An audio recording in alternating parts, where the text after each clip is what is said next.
2021, Squid Game exploded across the world.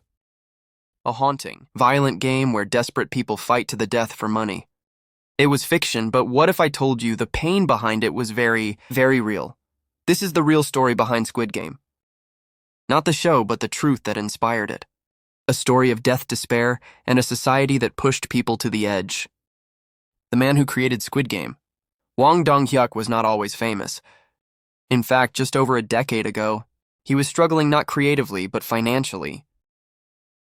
Hwang had written award-winning films, but awards don't pay rent. He was buried in debt so deep, in fact, that he had to sell his own laptop just to survive. He lived in a country where success is everything, but where many are quietly drowning. South Korea is one of the richest countries in the world, a leader in tech pop culture education. But behind the skyscrapers, there's another story, one of inequality, isolation, and crushing debt. South Korea has one of the highest suicide rates among developed nations, one of the highest household debt rates. Young people compete ruthlessly for jobs that no longer exist. Retired workers live in poverty, often working as delivery men or street cleaners just to eat. For many, life is a game. And losing means more than just embarrassment. It means eviction, homelessness, hunger, shame. Hwang saw this firsthand in 2009. After his mother's financial business failed, he began sketching an idea, a survival game where people compete for money, because real life gives them no chance to survive otherwise. But no one wanted it. It was too dark. Too unrealistic, they said. Except it wasn't in the years that followed. The news in Korea was filled with real-life tragedies. A man in debt burns down his apartment after being evicted. Elderly people found dead alone. Surrounded by unpaid bills, students taking their own lives after failing exams. And then there were the dead slaves. Narrator soft emotional. In Korea, some people borrow money from loan sharks. Not for luxury, but to survive.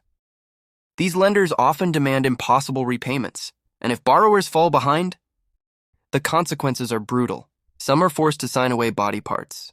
Others become night workers, doing dangerous or degrading jobs to repay interest they'll never outrun. These weren't just headlines. They were people, real people like the ones in Squid Game. Each character in Squid Game wasn't just made up. They were reflections of the forgotten. Gi Ae-hun, the gambling addict trying to be a good father. Se-yuk, the North Korean defector fighting for her family. Ali, the migrant worker abused and discarded. Il-nam, the old man who represents a generation left behind. These people exist not in a game, but in reality. Take the Sampo generation, a term used for young Koreans who have given up on dating, marriage, and kids because they can't afford life. They work multiple jobs, live in tiny, one-room homes, and carry crushing student loans into their 30s. For them, hope isn't real. Only survival is, in fact. In 2004, South Korea was rocked by the real-life red light game. In a secret online chat, strangers who had fallen into debt would dare each other to complete increasingly dangerous challenges for small amounts of money. One participant eventually took their own life on a live stream. Hwang never needed to invent horror. He just needed to look out the window.